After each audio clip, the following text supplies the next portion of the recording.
Hey everyone, welcome back to TCO Performance Center, site of 2018 Verizon Vikings Training Camp. This is Between the Lines, a training camp report. Voice of the Vikings, Paul Allen and Wabi joining you. We've been at this for a couple weeks now, PA, and a preseason game on the horizon. Feels like spirited, good, physical, competitive practices, including the one today, and it's been fun to watch. Yeah, I'm excited for the preseason game against Denver. For me, when the roster, where I memorize numbers, is tattered like this, we've been at it for a little while. And it's been fun to watch the competition. The 11-on-11 is a lot of fun, and it's been very spirited, like Wabi said. Some of the battles are really, really compelling. And, it's just a treat watching players like Eric Wilson. Comes into the NFL last year, undrafted linebacker from Cincinnati, good on special teams. Now he's really good on special teams and at linebacker.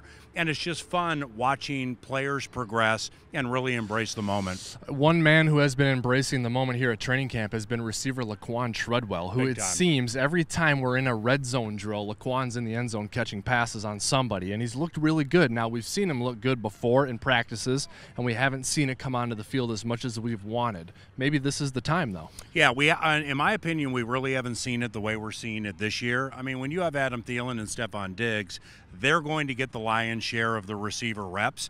But, good for Laquan, because clearly this offseason he's worked away with a new offensive coordinator and a new quarterback where I don't know if it's happened or not, but it's kind of like, give me a chance and I will show you I will come through.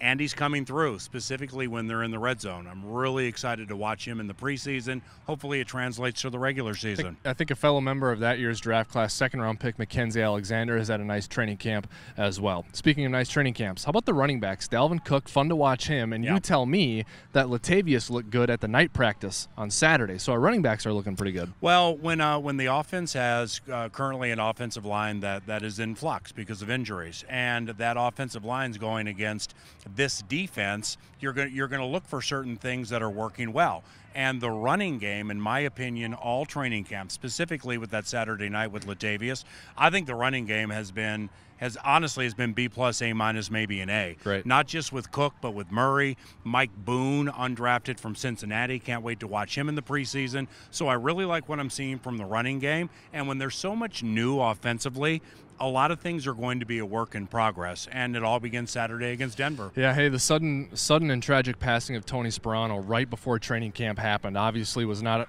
a good way to start training camp, and so the offensive line dealing with turmoil then and continues to do so with injuries. But how about the job that Clancy Barone and Andrew Janocko have done, taking over for Tony Sparano in unfortunate circumstances and working their tails off through this adversity, I think it's a perfect pairing as co-offensive line coaches. Andrew is young in the game, very energetic, very dialed into how this offensive line plays because he was the assistant last year. Now he's the co-line coach. Meanwhile, Clancy's been around the block. He's been an offensive line coach in Denver, Atlanta, tight ends here. Clancy won a Super Bowl as the offensive line coach for the Denver Broncos.